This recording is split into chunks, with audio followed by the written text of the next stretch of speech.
Assalamualaikum warahmatullahi wabarakatuh. Alhamdulillahirabbil alamin. Alhamdulillahillazi an'amana bi ni'matil iman wa ni'matil islam. Asyhadu an la ilaha illallah wahdahu la syarikalah wa asyhadu anna Muhammadan abduhu wa rasuluh. Allahumma shalli ala Muhammad wa ala ali Muhammad amma ba'. Faqala ta'ala fil Qur'anil Karim, a'udzu billahi minasyaitonir rajim. Bismillahirrahmanirrahim. Ya ayyuhallazina amanu ittaqullaha wal tanzur nafsum ma qaddamat liqad. Wattaqullaha innallaha khabirum bima ta'malun. Allah SWT berfirman, wahai orang-orang yang beriman, ittaqullah, bertakwalah kepada Allah. Wal tanzur nafsum ma qaddamat liqad. Hendaklah setiap diri memperhatikan apa yang telah diperbuatnya untuk hari akhirat, ya, untuk hari esok. Wattaqullah, dan bertakwalah kepada Allah. Innallaha khabirum bima ta'malun. Lalu dalam ayat selanjutnya Allah berfirman, wala takunu kallazina nasullaha, dan janganlah kalian menjadi orang-orang, ya, seperti orang-orang yang lupa kepada Allah. Fa'ansahum anfusahum, kemudian Allah lupa kepada mereka, lalu Allah menjadikannya lupa kepada mereka. Ulaika humul fasiqun, dan mereka itulah orang-orang yang fasik. Bapak-bapak, ibu-ibu, saudara-saudara semua, jamaah belajar tauhid rahimakumullah, sebagaimana biasa kita mengucapkan puji syukur kepada Allah Subhanahu wa taala yang telah memberikan kita rahmat dan karunia-Nya. Kita masih diberikan kesempatan untuk hadir dalam acara pengajian minggu pagi kita, ya. Alhamdulillah Ustadz kita, Ustadz Muhammad Yugi Prayogo, yang 2 minggu yang lalu, ya, memberikan tausiah kepada kita tentang perseroan terbatas dan tentang saham, ya. Nah, alhamdulillah beliau masih berada bersama kita. Terima kasih Ustadz Yugi telah bisa membersamai jamaah belajar tauhid ini, insyaallah, ya. Mudah-mudahan bisa sampai selesai ini dibimbingnya sama Ustadz Yugi ini, khusus untuk masalah muamalah ini. Teman-teman semua, tadi saya memulai kajian kita pagi ini dengan surat Al-Hasyr, ya, ayat 18 dan 19. Ya, Allah SWT berfirman, hendaklah setiap kita itu memperhatikan apa yang akan kita perbuat untuk hari akhirat. Dalam arti kata bahwasanya ada sebab akibat dalam setiap amalan kita, dan setiap amalan kita ada konsekuensinya, ya. Nah, kalau dalam Islam tentu yang dilihat konsekuensinya adalah konsekuensi di hari akhir, ya. Jadi setiap amal itu pasti ada konsekuensinya. Ada konsekuensi jangka pendek, ada konsekuensi jangka panjang. Misalkan kalau kita ya terbiasa makan enak gitu, ya, makan yang berlemak misalnya, ya, mungkin konsekuensi jangka pendeknya itu enak, ya, terasa nikmat. Konsekuensi jangka panjangnya, ya, kalau terus-terusan, ya, akan berakibat kepada kesehatan. Nah, dalam Islam pun juga seperti itu. Allah menyuruh kita, ya, bertakwa sebelum itu, lalu memperhatikan apa harus kita perbuat, termasuk dalam seluruh aspek. Ya, jadi dalam Islam itu memang nanti ada hubungan kita dengan Allah, yaitu dalam bentuk ibadah ma'adah, hubungan kita dengan diri kita sendiri yang disebut dengan akhlak, dan yang ketiga hubungan kita dengan sesama manusia, yaitu dalam bentuk muamalah. Nah, semua ini harus kita perhatikan aspeknya, akibatnya, konsekuensinya, ya, yang akan berakibat kepada akhirat kita, gitu, ya. Nah, ini tentu landasannya adalah syariat atau perintah yang diperintahkan oleh Allah Subhanahu wa taala. Nah, luar biasa, ya, ayat tadi itu, ya. Jadi kita benar-benar, Allah itu tidak main-main, gitu. Jadi disuruh kita memperhatikan apa yang kita perbuat, ya. Nah, termasuk dalam muamalah, ya. Maka pada pagi hari ini kita akan berbicara tentang fondasi bisnis syariat, ya. Ini sebenarnya awal-awal yang dulu jadi pertanyaan, ya, berbicara masalah mencari nafkah, kan seperti itu, berhubungan dengan masalah perut, ya. Jadi manusia itu hampir semuanya protes itu kalau dikasih tahu hal-hal yang rasanya enak buat mereka, gitu, ya, tetapi rupanya itu Allah mengharamkan, gitu. Maka ini yang harus kita pelajari terlebih dahulu, ya, tentang pondasi dasar. Karena ini akan dipertanggungjawabkan nanti di akhirat. Nah, lalu kita kalau tahu sudah yang mana yang halal dan mana yang haram, ya, kalau Allah mengharamkannya, jangan kita seperti lupa kepada Allah, ya. Jadi ada sebagian orang kalau tahu ini sudah haram gitu ya, karena dia nggak karena dia mungkin lagi untung ketika itu, dia cuek saja, ya, dia nggak peduli gitu ya. Ya. Nah, Allah bilang nanti Allah akan melupakannya. Jadi dibiarkan saja oleh Allah gitu. Nah, kalau kita dilupakan Allah, itulah yang siksaan paling berat ya, nauzubillah semua nauzubillah ya. Akan kehilangan kita nikmatnya hidayah, nikmatnya beribadah ya. Nikmatnya hidup. Nah, itu yang akan kita kaji. Makanya pada pagi hari ini kita akan belajar tentang pondasi bisnis syariah. Baik, tidak untuk memperpanjang mukadimah ya kepada Ustaz Yugi, guru kita ya, waktu ya dan tempat Zoom-nya kami persilahkan. Baik, Masya Allah, terima kasih Ustaz Ardi Muluk. A'udzubillahi minasyaitonirrajim. Bismillahirrahmanirrahim. Assalamualaikum warahmatullahi wabarakatuh. Alhamdulillahirabbil alamin wassalatu wassalamu ala asyrafil anbiya'i wal mursalin wa ala alihi wa sahbihi wa man tabi'ahum bi ihsanin ila yaumiddin. Allahumma shalli wa sallim wa barik ala Muhammad wa ala ali Muhammad. Qala Allah Ta'ala fil Qur'anil Karim, a'udzu billahi minasyaitonir rajim. Bismillahirrahmanirrahim. Ya ayyuhalladzina amanu la ta'kulu amwalakum bainakum bil batil illa an takuna tijaratan 'an taradin minkum wa la taqtulu anfusakum innallaha kana bikum rahima. Shadaqallahul azim, shadaqallahun nabiyul karim, la haula wala quwata illa billah. Bapak Ibu yang Al-Fakir muliakan, senang sekali rasanya bisa bertemu kembali melalui Zoom, ruang Zoom ini. Mudah-mudahan Allah Subhanahu wa Ta'ala senantiasa memberikan kita kesabaran, keikhlasan, serta keistiqomahan untuk bisa terus belajar dan terus dalam ketaatan kepada Allah Subhanahu wa Ta'ala, insya Allah. Bapak Ibu yang dimuliakan oleh Allah Subhanahu wa Ta'ala, pada 2 minggu lalu kita sudah membahas sebagai pengantar mungkin afwan.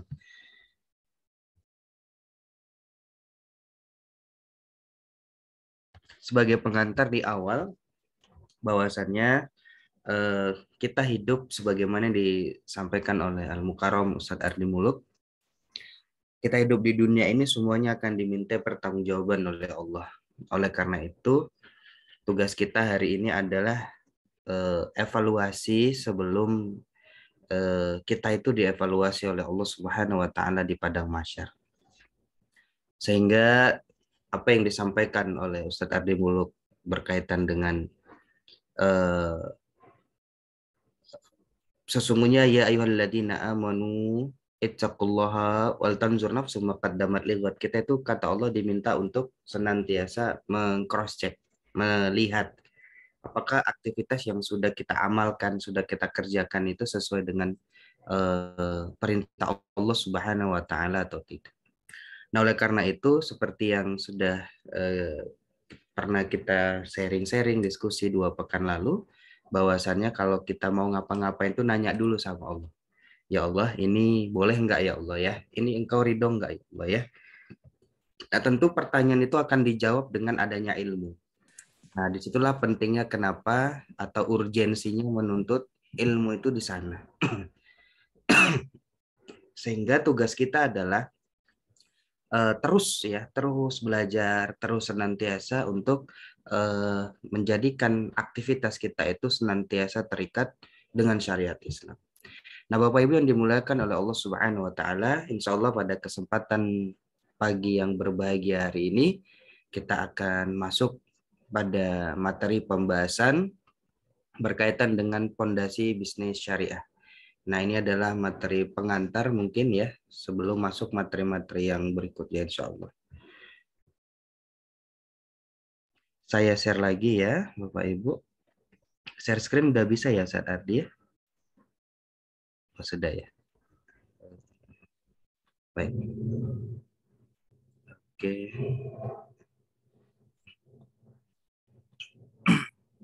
Baik. Bapak Ibu yang dimuliakan Allah Subhanahu wa taala, pada kesempatan pagi hari ini kita akan masuk pada pembahasan ketika kemarin ada pertanyaan terus kalau ini nggak boleh, ini nggak boleh, itu gimana caranya? Sebenarnya Islam itu bukan melarang-larang ya. Islam itu sebenarnya mengatur ya, dan kemudian memberikan solusi. Gitu. Solusi terhadap apa? Terhadap semua permasalahan yang kita punya ya, yang kita hadapi di dalam kehidupan ini. Allah Subhanahu wa taala itu mengatakan apa? Al-Islamu ya'lu wa la yu'la alaih. Islam itu tinggi dan tidak ada lagi yang lebih tinggi darinya. Nah, oleh karena itu termasuk dalam membahas bisnis. Allah itu nggak melarang kita kaya. Allah itu nggak melarang kita itu punya banyak usaha. Misalkan kemarin pertanyaan, gimana Ustadz kalau misalkan kita mau investasi, ya kan kita nggak punya kemampuan, terus kemudian kita punya modal, terus gimana kalau kita kita itu pengen mengembangkan usaha atau pengen punya banyak bisnis? Maka jawabannya adalah boleh, gitu. Hanya saja Allah menginginkan untuk apa? Untuk paham bagaimana ilmu yang diinginkan oleh Allah, atau ilmu atau syariat yang diinginkan oleh Allah, sehingga tidak melanggar syariat Allah Subhanahu wa taala. Nah, kira-kira seperti itu.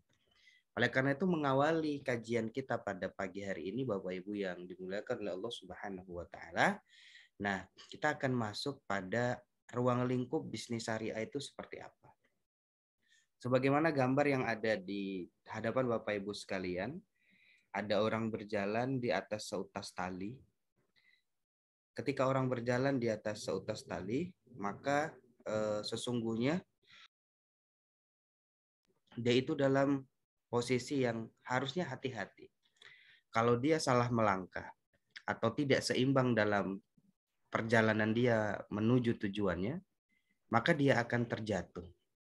Nah, begitulah kita seharusnya. Ketika hari ini kita dihadapkan pada posisi di mana segala sesuatunya harus sesuai dengan syariat Islam.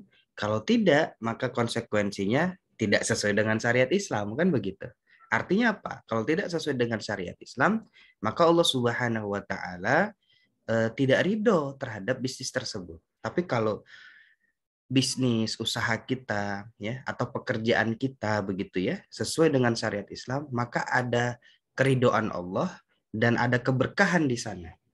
Nah, disitulah yang menjadi poin penting kenapa kita harus belajar membangun bisnis atau bekerja kita itu sesuai dengan syariat Islam. Nah, Bapak Ibu yang dimuliakan Allah Subhanahu wa taala, di dalam bisnis syariah itu ada ruang lingkup. Yang pertama adalah mengenai pondasinya. Kenapa kita harus berbisnis sesuai dengan syariah? Kenapa tadi kita harus hidup, harus mengerjakan sesuatu, harus beramal sesuai dengan syariat Islam? Kenapa? Kemudian ketika kita ingin membentuk bisnis syariah atau perusahaan sesuai dengan syariah, maka dilihat bagaimana bentuk perseroannya. Ya, kalau kemarin bahaslah minggu lalu kita bagaimana bentuk PT-nya misalnya. Bagaimana bentuk syirkahnya di dalam Islam. Ya, bagaimana bentuk perusahaannya di dalam Islam itu seperti apa. Kemudian apalagi lihat bagaimana ketika kita meng-hire tenaga kerjanya. Apakah akadnya sudah sesuai atau belum? Misalnya seorang bekerja dengan kita, kemudian tugas dia marketing, ya. Dia bekerja masuk dari jam 8 sampai jam 5. Kemudian setelah itu kita berikan upahnya sesuai dengan hasil penjualannya. Ya, kira-kira boleh atau tidak? Nah, itu diatur oleh syariat Islam. Oh, ternyata tidak boleh. Ya kan? Kenapa? Karena akadnya ijaratul ajir. Kalau ijaratul ajir berarti harus apa? Harus tetap ditetapkan berkaitan dengan jangka waktu pekerjaan, kemudian ditetapkan dengan upah yang diberikan kepada orang tersebut atau orang yang kita pekerjakan. Nah, ini berkaitan dengan bagaimana kita meng-hire tenaga kerja. Harus sesuai dengan syariat Islam. Akad-akadnya juga harus sesuai dengan apa yang Allah Subhanahu wa taala ridhoi. Kemudian berikutnya, bagaimana sih permodalan? Apakah permodalan itu harus menggunakan, misalkan ada dua nanti kita bahas, apakah modal sendiri atau kemudian modal dari investor? Ya, apakah boleh ketika modal itu dilakukan bagi hasil dengan presentasi berdasarkan modal? Nah, ya kan? Atau persentase bagi hasilnya dihasilkan berdasarkan omset atau presentasinya berdasarkan profit. Nah, kan ada tiga itu. Nah, mana sih yang benar? Kemudian bagaimana ketentuannya dan seperti apa? Nah, ini penting untuk dibahas. Mulai dari bentuk perseroannya, kemudian tenaga kerjanya, kemudian permodalannya. Itu harus sesuai dengan syariat Islam. Sehingga transaksi-transaksi yang dihasilkan dalam bisnis syariah itu senantiasa terikat dengan syariat dan semuanya diridhoi oleh Allah Subhanahu wa taala. Bapak Ibu yang dimuliakan oleh Allah Subhanahu wa taala, maka di sini kita bisa melihat adapun outputnya di sana adalah aktivitas yang kemudian berkaitan dengan al-bai', assalam, ya. Salam itu artinya jual beli salam, jual beli istisna, jual beli istisna. Jual beli istisna itu pesan buat gitu.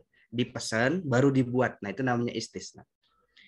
Kemudian samsaroh, rohan, syirkah, ijaroh, qard, wakalah, wadi'ah, hawala, kafala, doman, ju'ala. Nah, inilah nanti kita bahas ke depan insya Allah satu-satu. Apa itu al-bai? Apa rukun-rukun al-bai? Apa syarat-syaratnya? Kenapa bisa sah? Kenapa bisa batal? Kenapa kemudian ini bisa fasad, bisa rusak, dan seterusnya. Kemudian jual beli salam. Apa sih jual beli salam itu? Boleh nggak kita jual beli nggak punya barangnya? Kalau boleh, bagaimana caranya? Oh iya, solusinya jual beli salam. Apa itu? Dan seterusnya. Nah, kemudian samsaro, rohan, gadai. Boleh nggak pagang gadai sawah di dalam Islam? Misalkan begitu. Nah, kemudian sawahnya digunakan. Nah, itu nanti ada pembahasannya. Sehingga ya Allah, kok makin belajar Islam kok makin sayang sama Islam, makin cinta sama Islam. Nah, ketika kita belajar Islam, seharusnya yang ditumbuhkan adalah seperti itu. Makin belajar, makin cinta sama Islam. Insya Allah Bapak Ibu sekalian adalah orang-orang yang senantiasa mencintai Islam, ya, dan kemudian tetap berada pada keislaman. Wala tamutunna illa wa antum muslimun, dan kemudian tidaklah mati kemudian dalam keadaan muslim, insya Allah. Bapak Ibu yang dirahmati Allah Subhanahu wa taala. Seperti yang Al-Fakir sampaikan tadi di dalam surah An-Nisa ayat 29. Adapun kenapa kita harus mendasarkan bisnis kita pada syariat Islam? Maka kemudian Allah Subhanahu wa taala memperingatkan kepada kita, ya ayyuhalladzina amanu, wahai orang-orang yang beriman. Jadi yang dipanggil hanya orang-orang beriman. Jadi kalau ada orang yang ngaku muslim kemudian tidak mau terikat dengan syariat, nah ini dipertanyakan keimanannya. Makanya Allah Subhanahu wa taala memanggil dengan kata-kata ya ayyuhalladzina amanu, wahai orang-orang yang beriman, yang ngaku-ngaku beriman. Fala wa rabbika la yu'minuna hatta yuhaqqimuka fi ma syajara bainahum. Kata Allah Subhanahu wa taala. Tidaklah kamu sempurna imannya hatta yuhaqqimuka fi ma syajara bainahum, sebelum apa? Engkau itu menjadikan Muhammad itu sebagai pemutus perkara di antara kalian. Artinya apa yang dikatakan Allah, apa yang dikatakan Rasulnya, sami'na wa ata'na. Kemudian Allah mengatakan kalau kalian yang ngaku-ngaku beriman, kata Allah, la ta'kulu amwalakum bainakum bil batil. Janganlah kalian memakan harta sesamamu dengan jalan yang batil. Nah, itu nggak boleh dengan cara yang batil. Illa an takuna tijaratan an taradin minkum. Nah, syarat yang pertama adalah melakukan dengan cara apa? Kecuali dengan cara perniagaan. Tijarah, perniagaan antarodin, yaitu suka sama suka di antara kalian. Ya, ridho, ya, ridho itu syarat yang pertama. Ya, itu syarat yang pertama. Berarti apa? Dengan jalan perniagaan dan saling ridho. Kemudian berikutnya, ketika kita membahas bagaimana kemudian pertanggungjawaban harta, maka ada syarat yang kedua.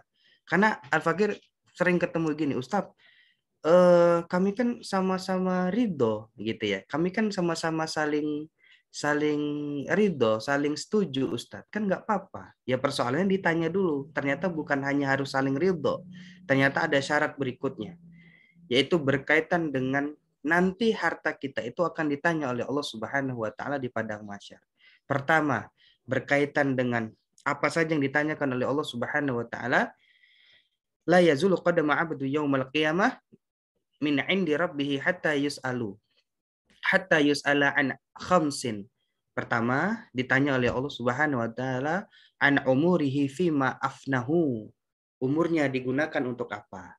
Wa syababihi fima ablahu, dan masa mudanya digunakan untuk apa? Wa malihi min aina kasabahu wa fima anfaqahu, dan yang ketiga hartanya dari mana? Yang keempat untuk apa hartanya? Wa madza amila fima alaima. Yang terakhir adalah ilmunya yang digunakan untuk apa? Bapak Ibu yang dimuliakan oleh Allah Subhanahu wa taala, di kesempatan yang terbatas ini, ternyata Allah Subhanahu wa taala ketika kita ingin, ya, karena kita masih membahas fondasi bisnis syariah, ketika Allah Subhanahu wa taala membolehkan kita untuk berniaga, tijarah, maka kemudian harus terpenuhi syarat-syaratnya. Yang pertama antarodin. Yang kedua apa? Allah Subhanahu wa taala itu nanti akan bertanya dari mana harta kita dan untuk apa. Bapak Ibu yang dimuliakan Allah Subhanahu wa taala, Allah itu nggak marah kalau Bapak Ibu nggak punya mobil. Nggak marah Allah itu. Allah tuh nggak marah kalau Bapak Ibu nggak punya rumah, itu Allah nggak marah. Tapi Allah itu marah kalau seorang Muslim mengambil rumah dengan cara yang diharamkan oleh Allah, nah itu Allah marah. Seorang Muslim mengambil rumah atau memiliki rumah dengan cara yang Allah nggak ridho, nah itu Allah marah. Tapi kalau kita nggak punya mobil, Allah nggak marah. Kita belum punya rumah, Allah nggak marah. Ya, makanya kata Allah Subhanahu wa taala melalui lisan Rasulullah sallallahu alaihi wasallam dalam hadis riwayat Ahmad dan At-Tabrani. Rasulullah sallallahu alaihi wasallam mengatakan min aina kasabahu wa fima anfaqahu. Nanti kalian di padang mahsyar akan ditanya dari mana harta kalian dan untuk apa. Bapak Ibu yang dirahmati oleh Allah Subhanahu wa taala, jangan sampai, ya. Ini hadis yang cukup panjang. Jangan sampai ketika di padang mahsyar kita itu menjadi orang-orang yang bangkrut. Orang-orang yang kemudian merasa diri kita banyak pahala, amalannya banyak, tapi ketika di padang mahsyar itu kita menjadi bangkrut, menjadi rugi serugi-ruginya. Kenapa? Karena aktivitas kita dengan orang lain ini bermasalah, tidak selesai urusannya di dunia. Dalam hadis riwayat Imam Muslim disebutkan anna Rasulullah sallallahu alaihi wasallam qala atadaruna mal muflisu. Rasulullah bertanya, sahabat, tahu nggak kalian tuh orang yang muflis, orang yang bangkrut? Kemudian sahabat mengatakan, qalal muflisu fina man la dirhama lahu wala mata'a. Ya Rasulullah, orang yang bangkrut itu adalah orang yang tidak punya dirham, yang tidak punya dinar, orang yang nggak punya uang, nggak punya kekayaan lagi ya Rasul. Maka kata Rasulullah sallallahu alaihi wasallam, faqala innal muflisa. Begini sahabat, yang namanya orang yang bangkrut itu, innal muflisa, sesungguhnya yang bangkrut itulah min ummati, dari kalangan umatku, ya'ti yaumal qiyamati bi sholatin wa siyamin wa zakatin wa ya'ti qad syatama hada wa qadhafa dama hada wa qadhafa hada wa akala mala hada wa safaka dama hada wa daraba hada fayu'ta hada min hasanatihi wa hada min hasanatihi. Mereka itu nanti di padang mahsyar udah mau masuk ke dalam surga.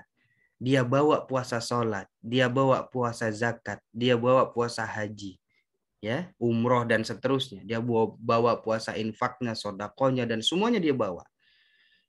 Kemudian ketika dia mau digandeng oleh malaikat Ridwan itu masuk ke dalam surganya Allah Subhanahu wa taala, ya, ternyata dia diprotes sama orang yang kemudian orang itu belum selesai urusannya di dunia sama dia. Kenapa? Karena pada waktu di dunia dia pernah mencaci seseorang, pernah memaki seseorang, pernah menyakiti hatinya. Maka kemudian dia protes, ya Allah, itu jangan dulu masuk surga ya Allah. Dulu dia bikin saya sakit hati ya Allah. Dulu dia mencaci maki saya ya Allah. Sampai dia meninggal dunia waktu itu ya Allah, dia nggak minta maaf sama saya ya Allah. Di dunia kemudian kita bisa minta maaf, tapi begitu di padang mahsyar tidak ada lagi halal bihalal, saling memaafkan. Tidak ada lagi Bapak Ibu sekalian. Maka kemudian yang dilakukan oleh Allah Subhanahu wa taala, oke, kalau begitu karena kamu belum menyelesaikan masalah kamu di dunia dengan dia, maka nggak ada lagi nih acara minta maaf ini, kata Allah Subhanahu wa taala. Ya sudah, pahala kamu pindahkan kepada si orang yang kamu bersalahi tadi. Orang yang belum kamu minta maafin tadi di dunia. Ya udah, pindahin dosanya, pindahin pahalanya kepada orang tersebut. Sudah selesai, udah dipindahin, sudah, nah jalan lagi. Begitu mau masuk ke dalam pintu surga, ada lagi yang protes. Ya Allah, itu si Fulan ya Allah, dulu pernah menuduh saya ya Allah. Pernah menuduh saya ya Allah. Pernah menuduh saya ya Allah. Tapi tidak benar ya Allah. Tuduhan dia menjelekkan nama saya ya Allah. Dituduhnya saya berbohong, dituduhnya saya berdusta, dituduhnya saya memakan harta, dituduhnya saya itu berzina ya Allah. Dia belum minta maaf sama saya ya Allah. Ya Allah, saya mau protes ya Allah. Ya sudah, kata Allah. Kalau begitu, pahala sholatnya tadi sudah dipindahin, sudah. Pahala puasanya sekarang pindahin. Nah, kemudian pahala puasanya dipindahin. Akhirnya apa? Akhirnya selesai pahala puasanya habis. Dia mau masuk lagi ke dalam surga. Kemudian setelah itu yang terjadi apa? Ya Allah, saya protes ya Allah. Ini kalau orangnya satu. Kalau orangnya dia misalkan sebagai lurah, camat, kemudian apalagi gubernur, wali kota, presiden. Ini dosanya luar biasa nih. Kalau belum diselesaikan di dunia. Dia korupsi, dia memakan harta seseorang yang bukan haknya. Maka kemudian apa? Kemudian pahala orang tersebut itu dipindahkan. Terus begitu. Sampai dia pernah memukul, nggak minta maaf. Ya, kemudian dia membunuh orang, nggak diselesaikan urusannya di dunia, maka kemudian seluruh pahalanya dipindah. Sudah habis pahalanya, maka seluruh dosa-dosanya itu dipindah. Orang yang dibersalahi tadi dosanya dipindah kepada orang yang diprotes tadi. Yang tadi punya pahala banyak, dia manggul pahala yang banyak, maka kemudian setelah urusannya belum selesai di dunia dan dia meninggal dunia, termasuk dalam persoalan harta, tijaroh, jual beli, termasuk aktivitas yang hari ini kita lakukan, misalkan berbisnis, muamalah, dan seterusnya, maka kemudian dia bukan menjadi orang yang beruntung, dia akan menjadi orang yang bangkrut. Kemudian kata Rasulullah SAW, maka kemudian dia apa? Fa in faniyat hasanatuhu qabla an yuqda ma alaihi ukhida min khatayahum faturihat alaihi thumma turihat finnar. Kemudian setelah habis pahalanya, numpuk dosa orang sama dia, termasuk apa? Yang punya utang belum dibayar. Nah, itu juga itu. Yang punya utang belum dibayar di dunia, kemudian dosanya itu akan kemudian dipindahkan kepada orang tersebut jika pahalanya sudah habis, maka dia akan dimasukkan ke dalam neraka. Na'udzubillah, tsumma na'udzubillah. Inilah kenapa kemudian kita harus mengevaluasi, berpikir bagaimana yang kita lakukan ini apakah sudah sesuai dengan syariat Islam atau tidak. Oleh karena itu Bapak Ibu yang dirahmati oleh Allah Subhanahu wa taala, jangan sampai kita na'udzubillahi min dzalik merasa apa? Merasa wah saya banyak pahalanya ini, kalau di akhirat nanti tenang aja. Jangan sampai. Kata Allah Subhanahu wa taala, "Qul hal nunabbi'ukum bil akhsarina a'mala." Katakanlah, apakah akan kami beritahukan kepadamu tentang orang-orang yang paling merugi perbuatannya, alladzina dhalla sa'yuhum fil hayatid dunya wa hum yahsabuna annahum yuhsinuna sun'a, yaitu orang-orang yang sia-sia perbuatannya dalam kehidupan dunia ini, sedangkan mereka menyangka, nah itu, bahwa mereka telah berbuat sebaik-baiknya. Saya kan sudah berbuat baik, yang penting ikhlas. Nah, begitu. Saya ini benar ini buatnya. Jangan sampai kemudian dia menyangka perbuatannya itu sudah baik, sudah bagus. Mereka itu adalah orang-orang yang kufur. Ulaikal ladzina kafaru bi ayati rabbihim wa liqa'ihi fahabitat a'maluhum fala nuqimu lahum yaumal qiyamati wazna. Mereka orang itu adalah kufur terhadap ayat-ayat Tuhan mereka. ini haram nih, ini nggak boleh nih. Oh, udahlah nggak apa-apa, yang penting sedikit, dosa-dosa sedikit kan nggak apa-apa. Nah, maka hapuslah amal-amalan mereka dan kami tidak mengadakan suatu penilaian bagi amalan mereka pada hari kiamat. Dan mereka dimasukkan ke dalam dzalika jazaohum jahannam. Dia akan dimasukkan ke dalam neraka jahannam. Naudzubillah, tsumma naudzubillah min dzalik. Oleh karena itu Bapak Ibu yang dirahmati Allah Subhanahu wa taala, syarat berikutnya apa? Tsumma ja'alnaka 'ala syari'atin minal amri fattabi'ha wa la tattabi' ahwa'al ladzina la ya'lamun. Kemudian kami jadikan kamu berada di atas suatu syariat. Berarti syarat yang pertama adalah saling ridho. Yang kedua nggak boleh hanya saling ridho, tapi harus sesuai dengan syariat Allah. Janganlah kata Allah, wala tattabi' ahwa alladzina la ya'lamun. Janganlah kalian ngikuti hawa nafsu. Nah, begitu. Perasaan apa? Wah, perasaan kan benar ini. Tapi apa? Mengikuti hawa nafsu. Bapak Ibu yang dirahmati Allah Subhanahu wa taala, kemudian yakinlah Allah Subhanahu wa taala ketika mengatakan dalam surah At-Talaq, wa may yattaqillaha yaj'al lahu makhraja. Barang siapa yang bertakwa kepada Allah. Bertakwa kepada Allah itu ya sami'na wa ta'na gitu. Ya sudah ya Allah, kami dengar, kami taat. Apa yang kau bilang halal ya Allah, kami laksanakan. Ini haram ya Allah ya. Oh iya, kami tinggalkan ya Allah. Ya udah selesai. Kata Allah Subhanahu wa taala, yaj'al lahu makhraja, maka Allah Subhanahu wa taala itu akan memberikan jalan keluar. Tenang aja, kalau kalian bertakwa sama aku, kata Allah, akan ku kasih jalan keluar itu. Wa yarzuqhu min haitsu la yahtasib, wa yarzuqhu min haitsu la yahtasib, dan memberinya rezeki dari tiada arah yang disangka-sangka. Wa may yatawakkal 'alallahu fahuwa hasbu, wa may yatawakkal 'alallahi fahuwa hasbu. Maka Allah Subhanahu wa taala mengatakan, dan barang siapa yang bertawakal kepada Allah, niscaya Allah akan mencukupkan keperluannya. Bapak Ibu yang dirahmati Allah Subhanahu wa taala, nikmat sekali sebenarnya jadi orang beriman ini. Kalau kita mau saja mengikuti apa yang Allah Subhanahu wa taala perintahkan kepada kita. Kita tahu ini halal, kita tahu ini haram, kemudian kita mau sami'na wa ata'na, maka Allah pertama akan kasih jalan keluar. Kalau Bapak Ibu punya masalah, syaratnya satu takwa. Ya, syaratnya satu takwa. Yang kedua, syaratnya itu tawakal. Takwa Allah kasih jalan keluar, kemudian Allah kasih rezeki dari tiada disangka-sangka.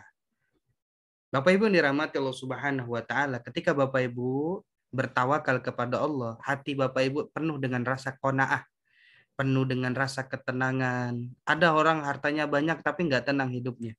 Ada orang yang hartanya sedikit tapi tenang hidupnya. Tapi ada orang hartanya banyak, tenang hidupnya. Nah, itu yang paling nikmat, ya kan? Nah, oleh karena itu Bapak Ibu yang dirahmati oleh Allah Subhanahu wa taala, yang dimaksud dengan bisnis Islami atau bisnis syariah adalah segala aktivitas bisnis yang terikat atau sesuai dengan aturan-aturan dari hukum syariat Islam. Sehingga definisi dari hukum syariah adalah apa? Al-hukmu syar'i. Hukum syariah adalah khitabus syari' al-muta'alliqu bil af'alil al-ibad. Bapak Ibu yang dirahmati oleh Allah Subhanahu wa taala, itulah yang dimaksud dengan hukum syariah. Bil iqtidai, ya, kemudian al-ikhtiyari, al-wad'i. Hukum syara itu apa? Seruan dari sang pembuat hukum. Al-hukmu syar'. Ya, al-hukmu syari'. Siapa dia? Adalah Allah Subhanahu wa taala. Terikat dengan perbuatan-perbuatan hamba, baik berupa tuntutan, pemberian pilihan, atau penetapan sesuatu sebagai pengatur hukum. Bapak Ibu dirahmati Allah Subhanahu wa taala, dalam syariat, hukum syariat itu dibagi dua. Yang pertama ada namanya hukum taklifi, yang kedua namanya hukum wad'i. Nah, mungkin di antara Bapak Ibu pernah dengar istilah hukum taklifi atau hukum wad'i.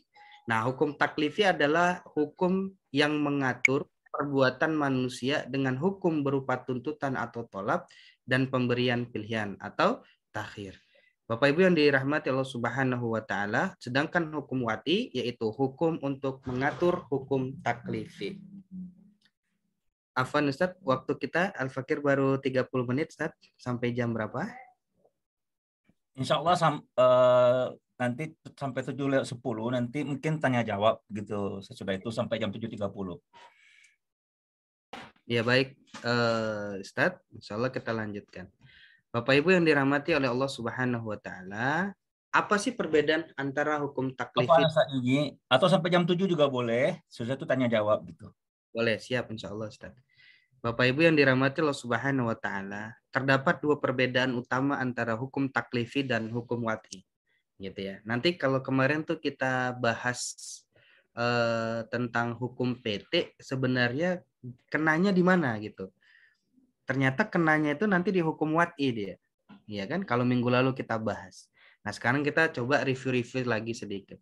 Hukum taklifi apa? Merupakan hukum yang langsung mengatur perbuatan manusia. Contohnya apa?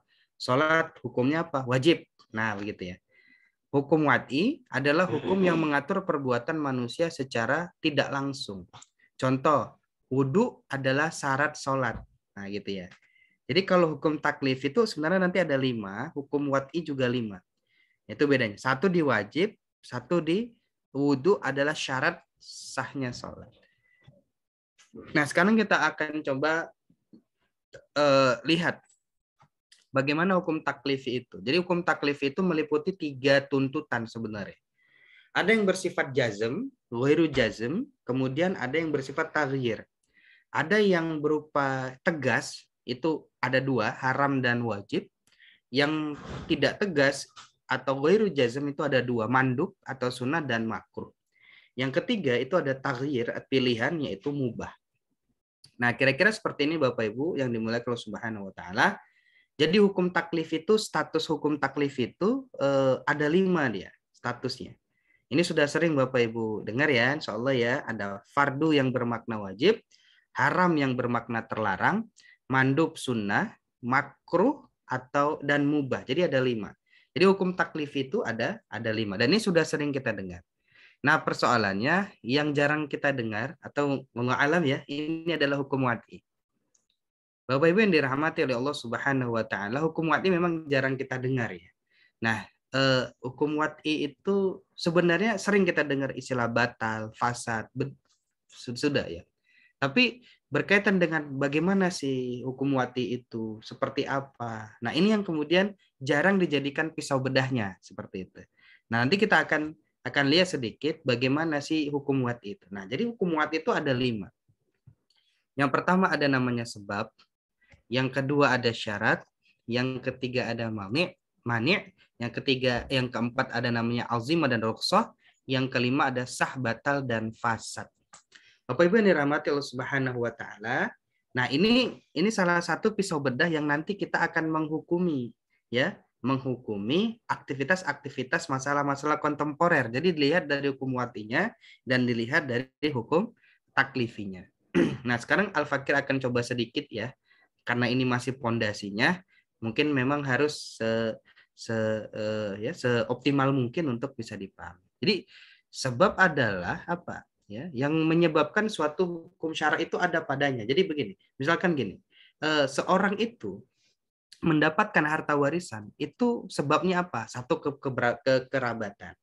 Ya, akibat hukumnya dia mendapatkan waris.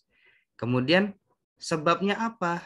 Kita boleh memakan bangkai karena keterpaksaan atau darurat. Kemudian sebabnya apa? Kita boleh berbuka puasa pada saat puasa Ramadan karena sedang safar. Nah, itu sebab. Ya. Nah, sebabnya apa? Akad nikah, makanya musababnya pergaulan suami istri. Sebabnya akad nikah, makanya boleh saling mewarisi. Sebabnya apa? Pembunuhan, musababnya akibat hukumnya dia dikisos. Kalau dia membunuh, kenapa dia dikisos? Oh iya, sebabnya dia membunuh. Kemudian hudud bagi pezina. Ya, sebabnya apa? Oh, sebabnya karena dia berzina. Dirajam ataupun dijilid ya 100 kali. Kemudian kalau sebabnya penyembelihannya dilakukan secara syar'i, maka apa? Boleh memanfaatkannya, boleh memakannya dan seterusnya. Nah, itu namanya sebab. Sedangkan syarat itu yang bergantung kepadanya hukum. Nah, contoh, saksi ya, syarat saksi menjadi apa? Masyrut, nikah. Jadi ya, bahwasannya apa? Ketika adanya saksi itu sebagai syarat ya untuk dia nikah. Tidak selalu. Kenapa dia syarat? Karena gini, kalau sebab itu kan pasti dia. Oh ya, pasti itu dia. Tapi kalau saksi misalkan, syaratnya saksi. Saksi kan bukan hanya untuk pernikahan saja gitu. Tapi untuk pengadilan bisa. Untuk mengadili seseorang butuh saksi gitu. Misalkan musonnya pezina, ya syaratnya musonnya pezina rajam atau pezina yang muson, ya. Kemudian hidupnya ahli waris, maka syaratnya masyrutnya, ya maka dia waris. Duhul kepada perempuan, haramnya nikah dengan anak gadis dari perempuan tersebut. Haul, wajibnya zakat, misalkan syaratnya apa? Harus haul, ya harus haul. Haulnya itu maksudnya apa? Dilihat bagaimana, kan ada dua, ada nisab, ada haul, waktunya. Nah seperti itu. Kemudian yang berikutnya kita diskusi ya Bapak Ibu. Nah yang berikutnya adalah menghadap kiblat menjadi syarat bagi sholat. Nah seperti itu.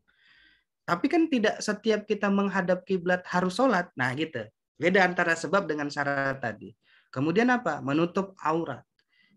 Ya, ketika menjadi syarat sahnya sholat. Tapi tidak setiap kita menutup aurat wajib sholat. Ah, begitu. Itu yang membedakan antara sebab dengan syarat tadi. Tersimpannya barang, ya menjadi syarat bagi dia untuk apa? Untuk dipotong tangannya ketika mencuri sesuai dengan kadarnya. Nanti kita diskusi. Bapak Ibu yang dirahmati Allah Subhanahu wa taala, nanti kan ada mani ya.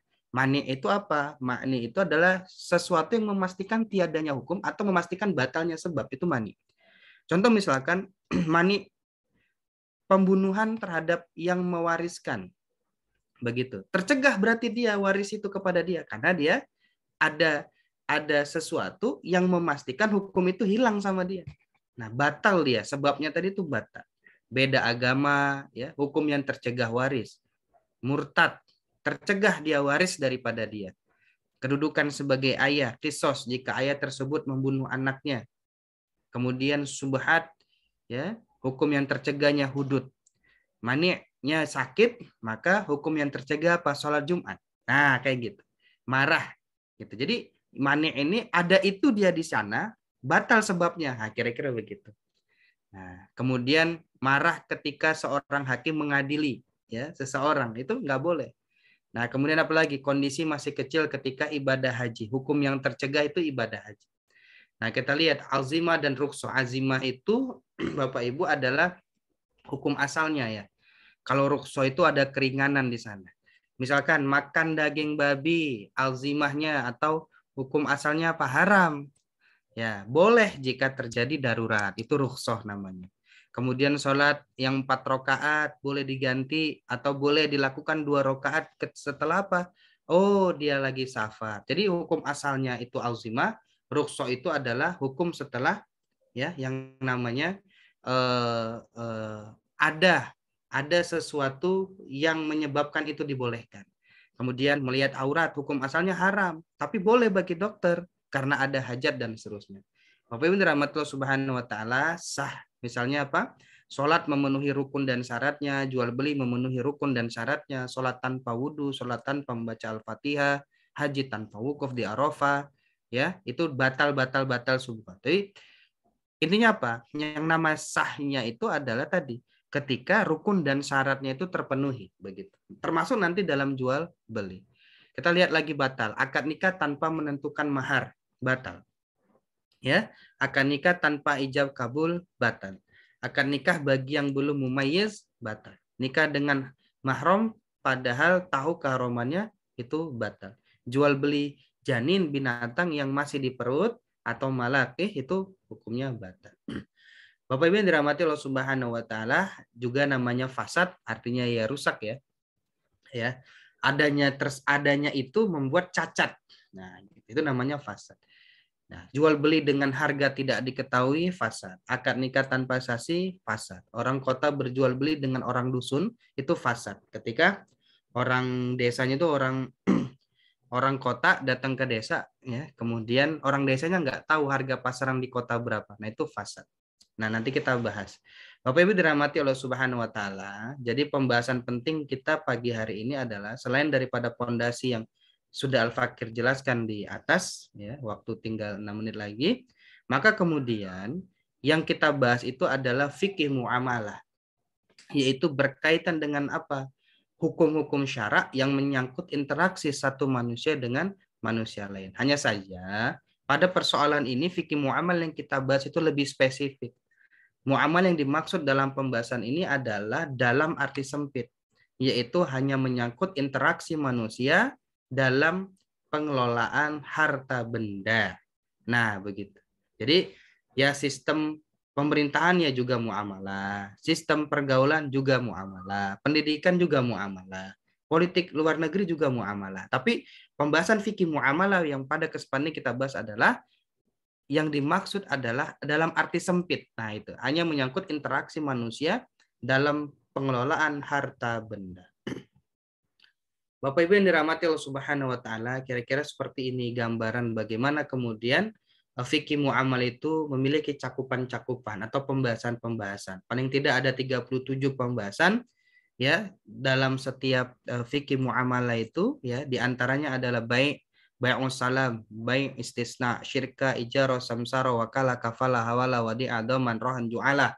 Nanti ada musaqqa, muzara'ah, mukhabbarah, ariyah, suf'ah, wadi'ah, wakaf, hibah, faraid, musabaqah, ihya'ul mawad, luqatah, ghasab, nafaqah, wasiat, said, ya said, kemudian hajru, sulhu, iqrar, diat, kafarah, kemudian ghanimah, zakat, sedekah. Bapak Ibu nama Allah Subhanahu wa taala, ini pernah dengar Bapak Ibu?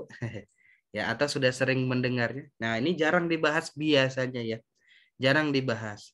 Ya, sehingga pembahasan-pembahasan fikih muamalah ini mudah-mudahan ke depan menjadi concern di antara atau di antara umat Islam, insya Allah. Mudah-mudahan bisa lebih dipahami ke depan. Oleh karena itu Bapak Ibu yang dirahmati Allah Subhanahu wa taala, di waktu yang terbatas ini, maka kita harus memahami bagaimana tasarruf itu. Tasarruf apa? Segala sesuatu yang berkaitan dengan itu, tindakan, perbuatan kita terhadap harta dan seterusnya.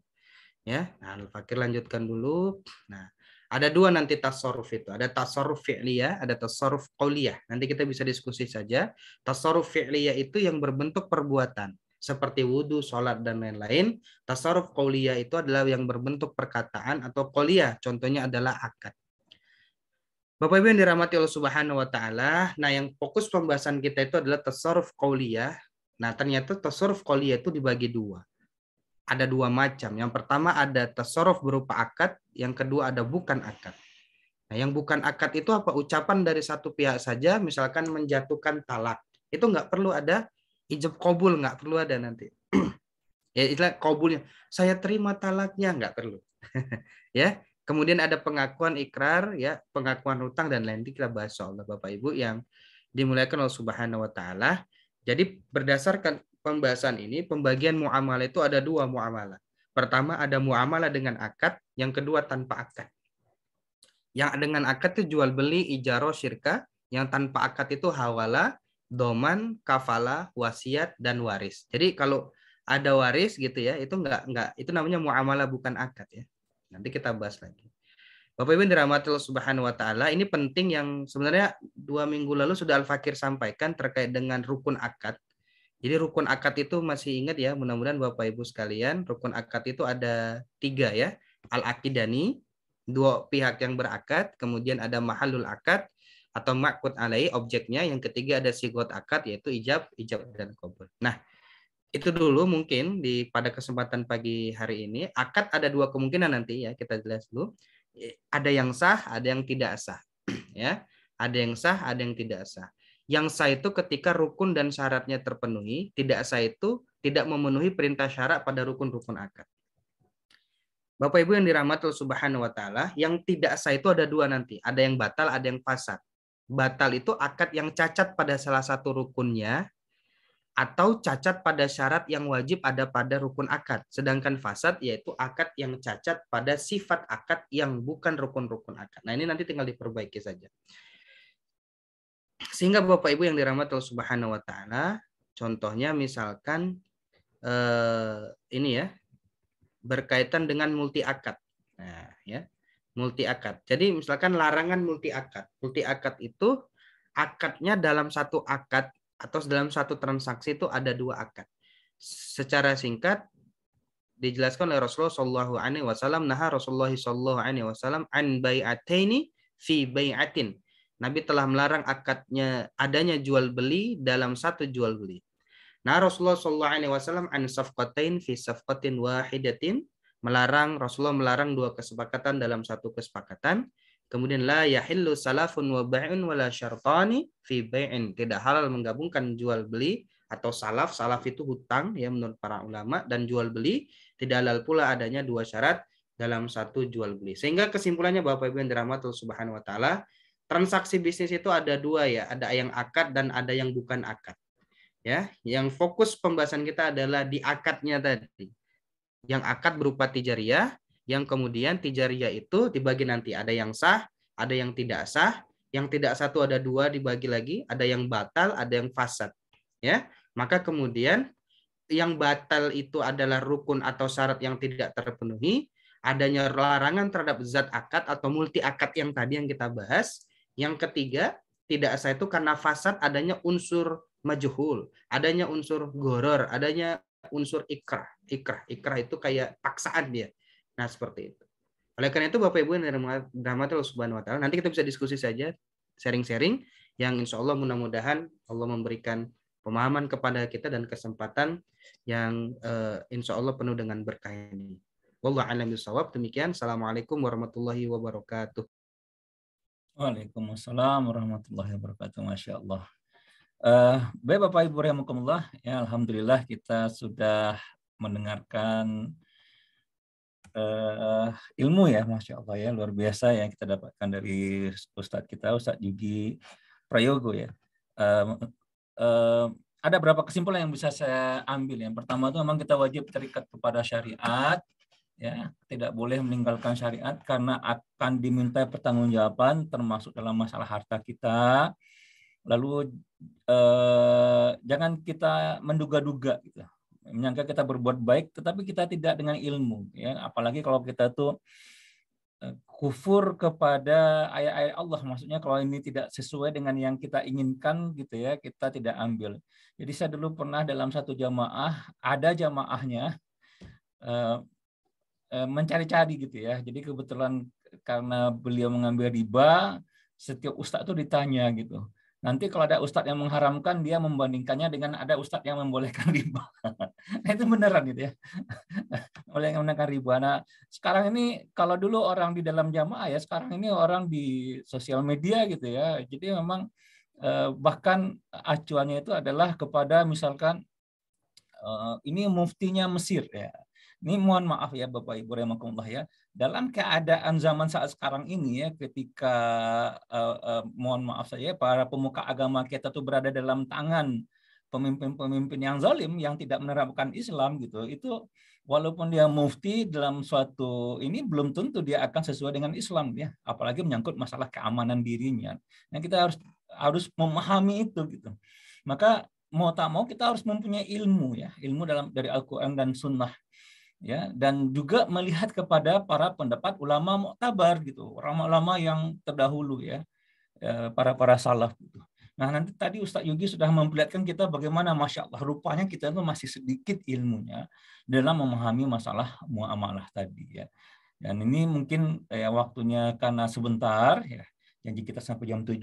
Biasanya kita jam 7 itu sampai 7:15 selesai ya, tapi sekarang mungkin banyak pertanyaan. Silakan Bapak Ibu kalau ada yang mau menyampaikan pertanyaannya.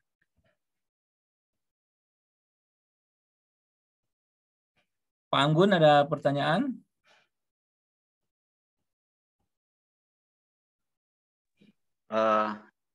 Belakangan Pak Ustadz, silakan kalau ada yang ingin duluan. Oke. Yang lain Bapak Ibu?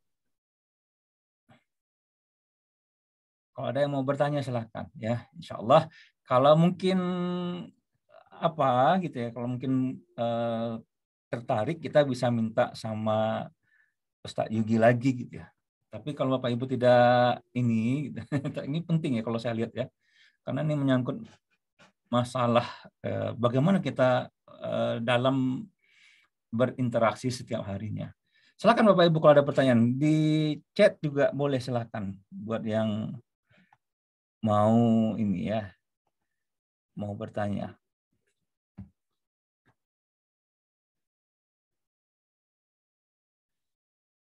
Rasanya nggak ada ini Ustaz Yugi. Oke, Pak Ustadz. Ada. Assalamualaikum Ustadz. Oh, banyak. Sedikit.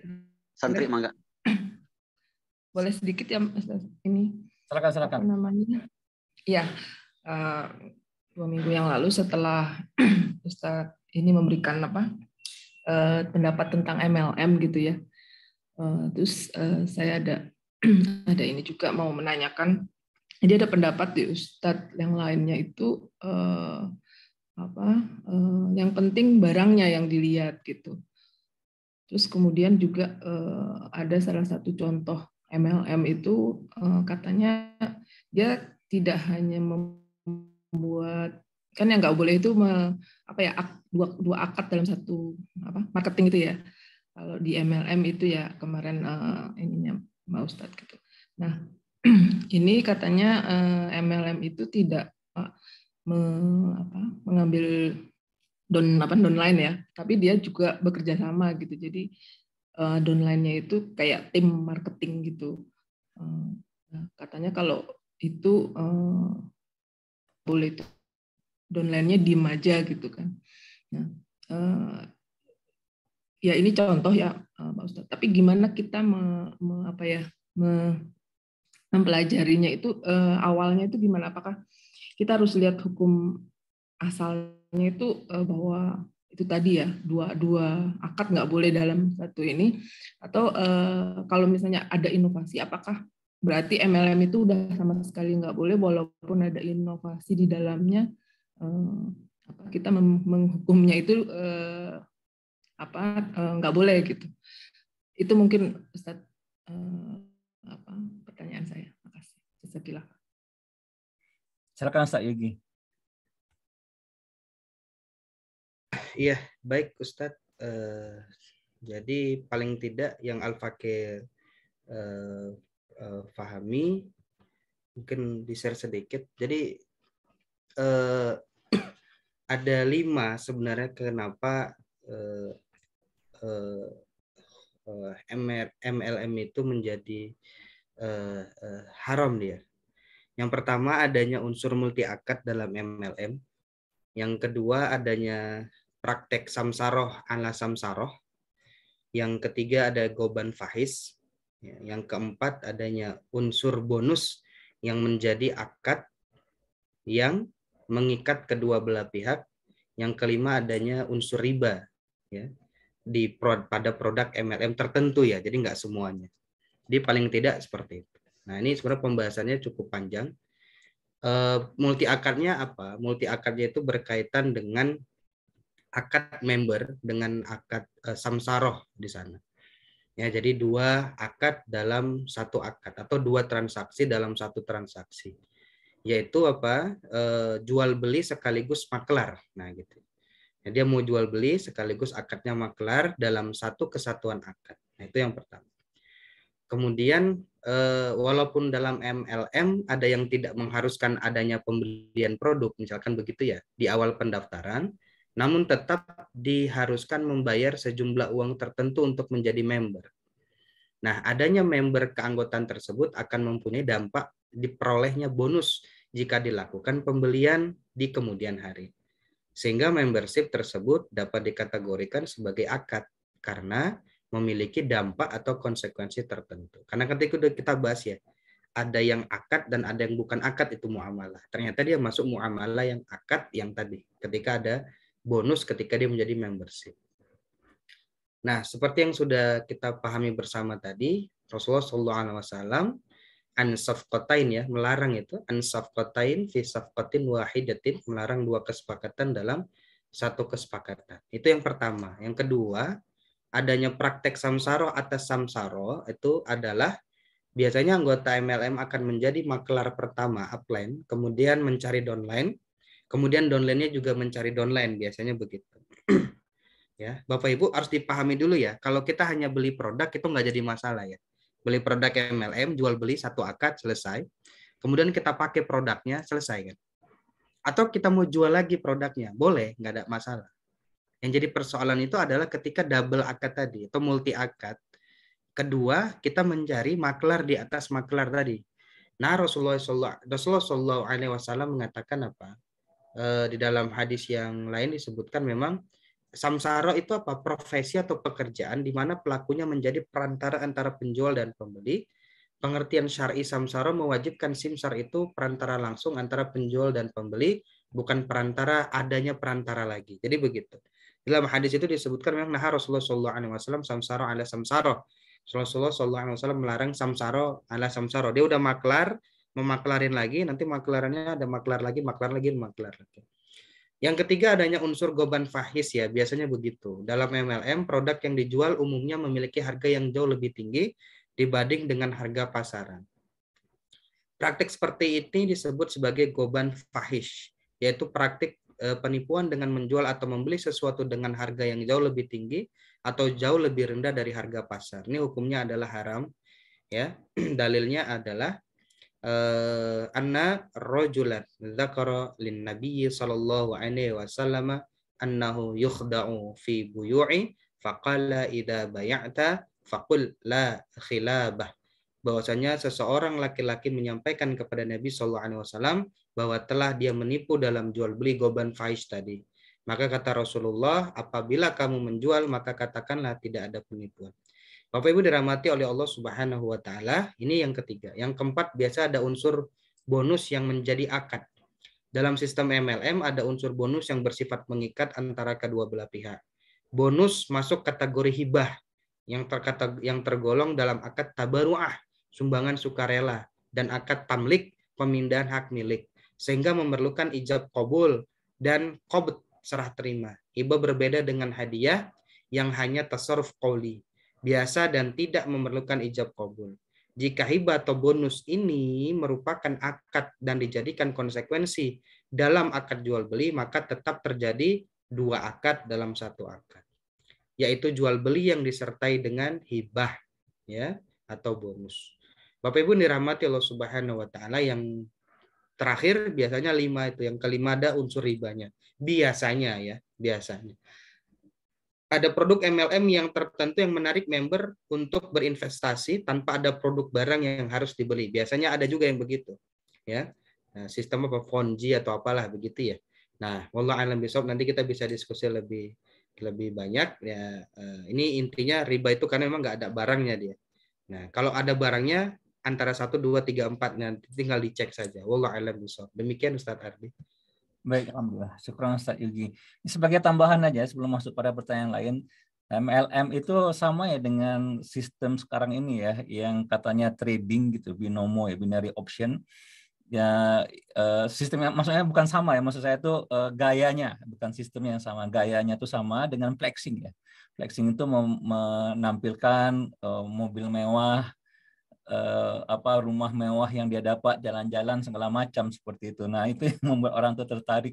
Di MLM gayanya juga seperti itu, untuk memotivasi orang-orang agar mau ikut ya, menjadi anggota, lalu mencari downline sebanyak-banyaknya ya. Dan baru ketahuan sekarang kebanyakan MLM tersebut ya, orang-orang yang memotivasi tersebut mobilnya itu pinjaman gitu, atau memang sengaja dibikin seperti itu. Jadi dari sana aja sudah kita lihat bahwasanya unsur penipuan, apalagi dalam masalah akadnya. Ini sekedar tambahan saja mungkin. Baik Bapak Ibu, kita masuk pertanyaan yang ada di sini ya. 7.30 kita selesai insya Allah ya. Ustaz Yugi juga ada kegiatan, beliau ini sangat sibuk sekali. Tentang jual beli rumah, yang beli rumah pakai KPR di bank syariah, tapi tetap pakai DP. Itu bagaimana ya Ustaz? Maksudnya ya riba ya.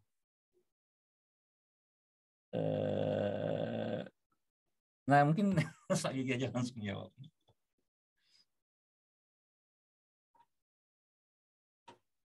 Ya, baik Bapak Ibu yang dimuliakan oleh Allah. Ini kan berkaitan dengan jual beli di apa ya, KPR di perbankan ya. Kalau perbankan konvensional sebenarnya sudah terang benderang sih kalau menurut Al-Fakir ya. Ada unsur ribanya di sana gitu ya. Ada unsur multi akadnya di sana juga gitu. Nah, kalau bank syariah itu yang jadi persoalan gitu ya. Gimana Ustadz? Kan udah pakai syariah ini. Nah, makanya di dalam pembahasan Al-Fakir memang ada pembahasan khusus itu berkaitan dengan KPP dia, KPP Bank Syariah atau murabahah KPP namanya. Nah, jadi Bapak Ibu yang dirahmati oleh Allah Subhanahu wa taala, paling tidak di dalam akad murabahah KPP. KPP itu apa ya? Murabahah kepada pembeli pemesan gitu kalau di bank syariah. Ya, sebenarnya kan yang digunakan akad murabahah. Akad murabahah yang Al-Fakir pahami yang terjadi di bank syariah, akad murabahahnya itu tidak sesuai dengan akad murabahah yang dipahami oleh para alim, para ulama generasi salaf terdahulu. Sehingga akad murabahahnya itu tidak memenuhi ya, tidak memenuhi akad murabahah yang terjadi atau yang didefinisikan atau yang apa istilahnya itu yang disepakati oleh para alim, para ulama, bahkan dengan nas-nas tertentu, dengan nas-nas yang ada ya. Ini sebenarnya Al-Fakir ingin coba, nggak apa-apa Ustaz, sedikit di share Ustaz ya, boleh ya? Yang penting ilmunya Ustaz, silakan. Nah, jadi biar jelas ya. Jadi hukum kelihatan ya Ustaz, hukum murabahah KPP ini hukumnya haram di dalam Islam. Alasannya pertama, pada tahapan saling berjanji marhalat tawa'ud antara bank dengan nasabah, kan biasa begitu ya. Jika janji ini bersifat mengikat, maka janji ini sebenarnya telah berubah menjadi akad, bukan lagi janji. Kalau dia berubah jadi akad, maka konsekuensinya apa? Itu tadi Rasulullah mengatakan la yahillu salafun wa bai'un wala syartani fil bai'in. Jadi tidak halal jual beli salam digabungkan dengan jual beli biasa. Nah, itu juga tidak boleh. Kemudian Rasulullah SAW mengatakan wala ribahu ma lam tutman wala yab'u ma laisa indak. Tidak halal dua syarat dalam satu jual beli. Nah, kira-kira seperti itu. Bapak Ibu dirahmati Allah Subhanahu wa taala. Jadi hukum murabahah KPP haramnya yang kedua, itu tadi yang pertama. Yang kedua, jika janji bersifat mengikat ya antara tadi pihak pembeli dengan perbankan ya, maka dianggap telah berubah menjadi akad jual beli. Padahal barangnya belum ada kan gitu. Ya kan? Bank kan nggak punya barang sebenarnya. Maka murabahah KPP telah terjerumus dalam jual beli yang belum dimiliki. La tabi' ma laisa indak. Janganlah kalian atau janganlah kamu menjual apa-apa yang tidak ada di sisimu. Nah, begitu. Nah, kira-kira seperti itu Bapak Ibu yang pertama. Jadi, pembiayaan murabahah mengharuskan pihak bank syariah membiayai sebagian harga dari properti yang telah disepakati kualifikasinya. Ketentuan ini memposisikan bank syariah sebagai pihak yang menghutangi pembeli, bukan menjadi pihak penjual. Sebenarnya begitu. Sehingga dalam akad murabahah tersebut yang berlaku bukanlah jual beli dengan hutang, namun hutang piutang murni itu. Jika itu hutang piutang murni, maka pihak bank syariah tidak boleh menetapkan harga beli ditambah keuntungannya. Gitu kan?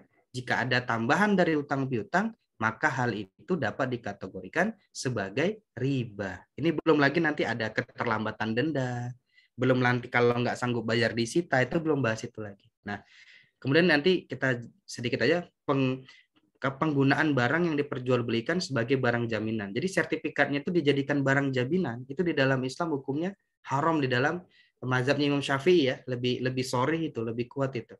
Tidak boleh secara syar'i. Ya, kemudian ini pendapatnya Imam Syafi'i, Imam Ibnu Hajar Al-Haytami, Imam Ibnu Hazm, ya itu juga tidak boleh ya. Kemudian nah yang ketiga kenapa dia batil atau ya tidak boleh, karena denda, karena terlambat dalam membayar hutang ya. Wallahu a'lam bishawab. Mungkin yang terakhir Bapak Ibu adalah adanya penggunaan asuransi syariah. Wallah alam bisawab. Paling tidak 4 itu dulu Bapak Ibu ya. Kenapa murabahah KPP yang di bank syariah itu batil? Wallah alam bisawab. Atau tidak? Syukron Saigi. Jadi permasalahannya bank syariah itu dia tidak memiliki barangnya gitu ya, kecuali dibeli dulu rumah itu sama dia gitu kan, lalu dia menjual rumah tersebut kepada nasabah. Lalu dengan yang tadi, yang lain-lainnya tadi tidak di kayak denda, tidak dengan asuransi syariah, tidak menjaminkan barangnya sendiri. Nah itu mungkin baru bisa gitu ya, Saigi ya. Nah, baik, syukron Saigi. Ya Bapak Ibu ya, karena masih ada pertanyaan ya, mudah-mudahan bisa dipahami lah ya apa yang disampaikan oleh Ustaz kita barusan. Nah pertanyaan berikut Saigi ya, bagaimana dengan sistem konsinyasi di toko? Kalau barang tidak terjual dibalikin padahal sudah 1 tahun. Apalagi saat ini penjualan supermarket turun gratis. Jadi konsinyasi toko itu kan naruh barang ya. Silakan Ustaz Gigi. Ya. Atau halal atau haram gitu. Ya, konsinyasi juga ya. Ya, konsinyasi itu sebenarnya kalau yang Al-Fakir pahami itu Bapak Ibu adalah akadnya samsaroh sebenarnya ya. Ya, samsaroh artinya yang punya tempat ya itu menjualkan barang yang Ibu letakkan di sana atau Bapak letakkan di sana. Kemudian kalau nanti ada penjualan, kemudian ya konsinyasi lah berapa-berapa. Nah itu yang Al-Fakir pahami konsinyasi itu hukumnya boleh ya. Wallahu a'lam bishawab. Oke. Boleh ya Ustaz ya. Nah ini bagaimana Ustaz dengan beli mobil atau rumah, dulu terlanjur beli dengan akad KPR dengan bunga, tapi sekarang sudah lunas. Bagaimana menebus dosanya? Cukupkah dengan tobat saja Ustaz? Ya di dalam Al-Quran itu Al-Baqarah 275 Allah mengatakan wa amruhu ilallah, maka yang sudah berlalu ya, maka urusannya kembali kepada Allah Subhanahu wa taala. Ya kalau sudah selesai ya sudah ditaubati, minta ampun sama Allah. Ya sudah gitu. Tapi kalau lebih baiknya apa? Misalkan ya lebih baiknya ya secara hukum syaratnya ya boleh ya digunakan gitu. Misalkan beli rumah sudah selesai nih ya sudah gitu ya, udah dipakai aja rumahnya gitu. Yang enggak harus kemudian dijual semuanya ditinggalin, enggak. Ya itu pakai pahami begitu. Ya kalau mau lebih bersih lagi hartanya ya dijual, beli rumah yang baru gitu. Atau beli yang kendaraan baru gitu. Kalau mau tenang gitu, lebih tenang gitu. Tapi secara hukum syaratnya ya boleh ya kalau sudah selesai mah dipakai. Wallahu a'lam bishawab gitu Ustaz. Syukur Ustaz. Pertanyaan terakhir Ustaz. Jika saya menjual rumah dengan pembayaran cash dari pembeli, namun pembelinya membayar melalui pinjaman ke bank, bagaimana Ustaz? Apakah diperbolehkan bagi saya untuk menerima uang pembayaran tersebut? Iya, yang paling gini, misalkan Ibu Bapak jual barang, kemudian Ibu pengennya cash gitu ya. Kemudian si konsumen itu nggak ada uang, tapi dia ngotot ingin beli gitu misalnya. Nah, terus dia mengajukan pinjaman ke bank. Nah, pertama Bapak Ibu tugasnya mendakwahi dulu. Nah, mendakwahi dulu. Kalau udah didakwahi juga dia pengen juga ngambil itu tadi pinjaman ke bank yang ada ribanya tentunya ya. Ya sudah, berarti yang kedua Ibu atau Bapak tidak boleh menjadi fasilitator di antara dia dengan perbankan. Misal kalau perumahan itu kan biasanya developer ya saat Ardia yang mengajukan itu ke perbankan atau ngasih rekomendasi. Maka kita tidak boleh terlibat administrasinya juga di sana. Gitu. Itu yang kedua. Yang ketiga, ketika kita sudah melakukan itu dan kita nggak ada sangkut pautnya dengan dia minjam ke bank, dapat uang, setelah itu diberikan kepada kita untuk jual beli, hukumnya apa? Sah gitu. Boleh. Ya, tapi ada tahapannya tadi ya, didakwain dulu. Ya, kemudian jangan mau menjadi fasilitator dia dengan bank gitu. Wallahu a'lam bishawab. Iya, syukur Ustaz. Jadi pemahaman saya juga ya, karena uang itu netral ya Bapak Ibu ya. Jadi itu haramnya ya ketika transaksinya dilakukan secara haram gitu ya. Tapi misalkan gini nih, ada orang yang kita tidak tahu sama sekali beli barang dari kita gitu ya. Kalau kita ketahui, nah itu wajib kita tolak ya. Misalnya dia mengambil dari barang mengambil dari uang, mohon maaf nih, uang jual jual ya atau dari bank lah gitu. Dan itu ya boleh-boleh aja gitu kita menolak. Cuman pemahaman saya itu alat tukar itu netral, ya itu menjadi haram ketika diusahakan dengan haram. Ya, tapi ketika ada orang kita jual barang, saya beli kita jual bakwan gitu ya, ada orang jual beli kan kita tidak cek dulu ini uangnya dari mana, kan tidak seperti itu ya. Jadi selama kita melakukan transaksinya halal gitu ya. Tapi kalau kita tahu tadi seperti itu, jual beli rumah, dia datang kepada kita lalu dia bilang saya mau pinjam bank, ya tadi seperti Ustaz Yogi bilang wajib kita nasihati dan jangan menjadi fasilitator agar ini gitu. Ya, tapi kalau dia maksa juga ya transaksinya sah. Pokoknya kita sudah kasih tahu dia ya bahwa itu haram. Nah, kita ini sampai tadi udah pertanyaan terakhir. Ustadz, boleh tanya lagi Ustadz? Oh, iya. Novia Ustadz, maaf. muncul pertanyaan terakhir di akhir-akhir ini. Boleh nggak Ustadz? Oke, ini ada 2 lagi. Oke lah, yang kita kasih yang langsung ya. 1. Oke, silakan Bu. Ya, terima kasih Pak Ustadz. Ini menyangkut bank tadi ya Ustadz ya. Jadi mungkin sama juga dengan Pak Ardi ini. Kita gaji kita kan melalui bank-bank konvensional gitu. Kemudian kita sudah paham bahwa itu semuanya riba. Bagaimana cara kita menyingkapi itu Ustadz? Apakah tentu nggak mungkin kan kita minta langsung gaji dari instansi gitu kan? Nah itu memang kendala bagi teman-teman juga yang mendapat gaji langsung ditransfer ke rekening gitu ya, rekening konvensional gitu. Dan tadi saya lihat tadi bank syariah saja sudah dipertanyakan gitu. Sementara kita bank-bank yang kita pakai ini udah sama-sama tahu lah kita gitu. Gimana tuh Ustadz? Terima kasih Ustadz. Iya, iya Ibu. Luar biasa. Masya Allah. Bapak Ibu yang dimuliakan Subhanahu wa Ta'ala, prinsipnya begini, ketika kita melihat fakta, kita jangan mengeneralisir itu dulu. Nah, mengeneralisir, misalnya, wah bank itu haram, wah berarti megang pintu kalau masuk bank itu haram juga gitu ya. Atau misalnya bank itu haram, berarti transferannya haram gitu. Enggak. Jadi kita itu sebagai orang beriman, sebagai muslim, maka ada kaedahnya itu begini Bapak Ibu, satu perbuatan satu hukum gitu dia. Nah gitu, satu perbuatan satu hukum. Jadi ini perbuatannya apa, hukumnya apa ya satu begitu. Satu perbuatan satu hukum. Sehingga kalau kita ngelihat bagaimana sesungguhnya apa yang haram, dilihat transaksinya saja. Gitu, transaksi per transaksi atau perbuatan per perbuatan. Maka Bapak Ibu, mungkin Al-Fakir akan share sedikit, di bank itu tidak semuanya haram.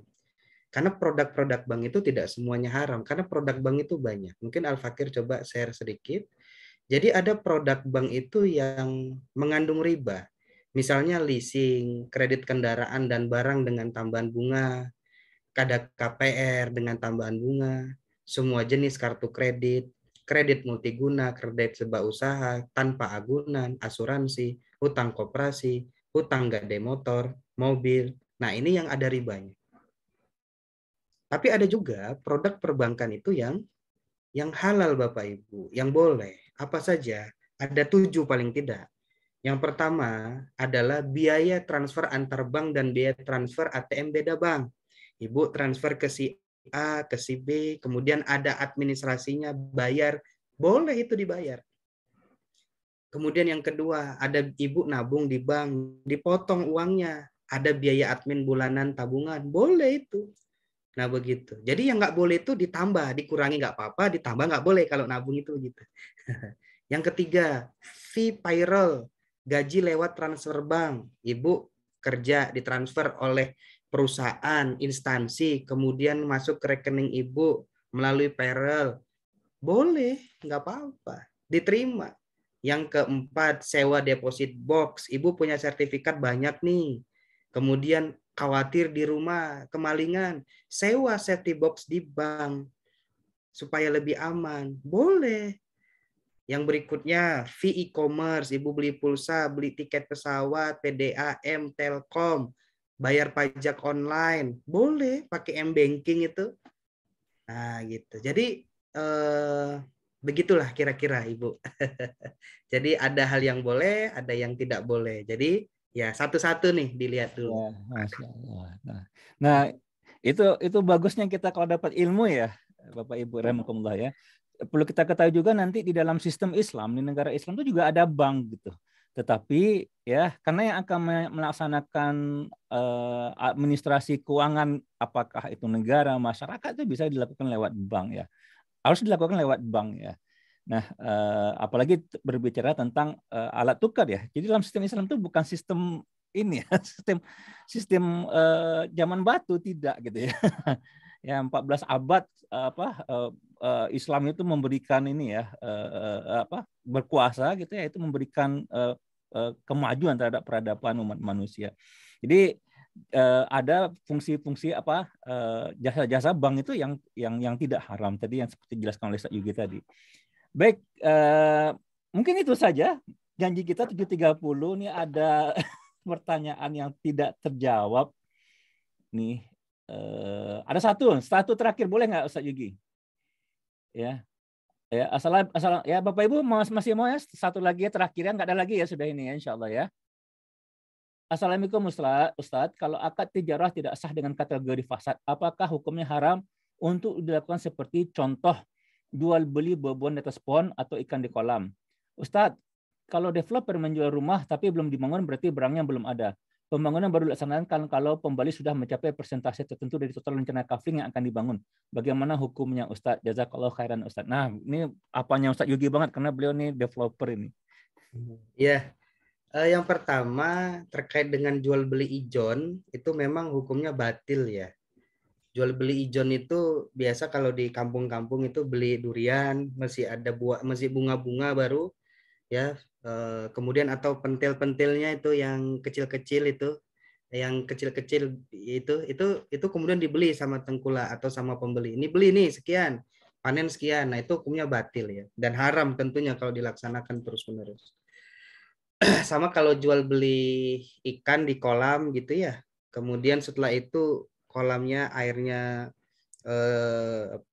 keruh gitu juga nggak boleh, itu batil. Nah, haram kalau terus dilaksanakan. Yang boleh itu nanti kalau sudah duriannya sudah berbuah, sudah diturunkan dari pohon, nah boleh beli. Sama juga kayak ikan, kemudian diangkat, ditimbang, gitu boleh. Nah, itu yang pertama. Jadi berkaitan dengan jual beli yang barangnya sebenarnya kan belum jelas dia. Nanti di sana ada goror dia. Ya. Kemudian yang kedua berkaitan dengan developer yang menjual belum ada rumahnya. Makanya ya di dalam Islam memang harus ada rumahnya baru terjadi akad jual beli. Gitu. Terus kalau misalkan rumahnya belum ada, pengen jual beli, bagaimana caranya? Ya dilakukan pertama akad jual beli kapling. Gitu.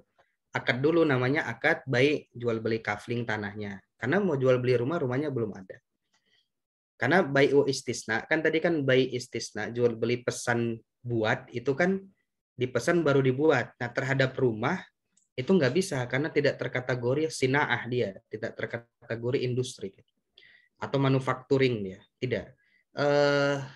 Solusinya jual beli tanah dulu, kemudian apa? Kalau ada hak khiyar di sana ketika pembeli sudah membeli tanah kita, ada hak khiyar, ada pilihan. Apa itu? Dia mau bangunin sama kita enggak? Kalau dia mau bangunin sama kita, akadnya apa? Ijaroh. Ya, akadnya adalah ijaroh. Ya sudah, berarti dua akadnya, tapi beda akad. Satu akad jual belinya dulu diselesaikan. Ini bukan dua akad dalam satu akad ya, nggak boleh. Karena akadnya itu terpisah nanti. Tulisannya juga terpisah. Jual beli dulu, udah berpindah ke pemilikan punya dia tanahnya, baru dia punya hak khiyar untuk beli rumah. Bukan beli rumah.